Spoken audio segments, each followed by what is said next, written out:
Well, thank you, David. Thank you for inviting us to be part of this series, which I think is a great way to archive artists' information. And, you know, we were happy to do it tonight at an opening because a lot of times when we have an opening, there are a lot of conversations about the work.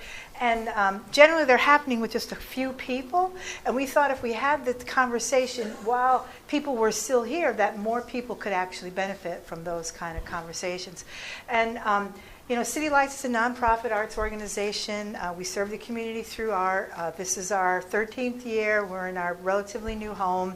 I'm very grateful to Jane for co-curating this exhibit with me. She helps me a lot with the Bridgeport Art Trail as well that's coming up. But this exhibit came out of conversations that we were having. You know, in life, we're always trying to fight the entropy and the organization, right? You know, because artists, we like the organic, you know, let it go, where's the process? We also need to organize, right, what we're doing. And so as a curator, I have a very simple key that I use. It's basically, I think of content, design, execution, and personal taste when I look at art.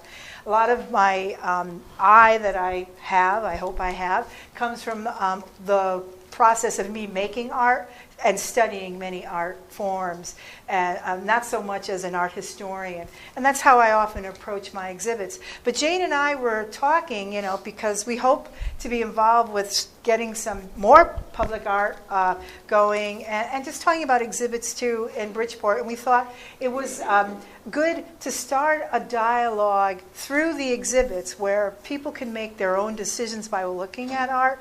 And we thought we would take that chaotic world of art and go back to the basic building blocks of the principles and the elements of design and let people focus on one at a time and maybe start to, all of us, to develop our aesthetic awareness. So this show is about pattern, and we started with. And again, I just have to say, you know, it's so wonderful that Liz's public art piece, which she will talk about later, is part of this exhibit. And it's basically, it's an organized pattern. And like I said, the reason we wanted to do this show in great part was to kind of raise the bar for the public art that will be hopefully coming to Bridgeport. And Jane was a big part of that, and I'm very grateful to you, Jane. Oh, thank you. Yeah.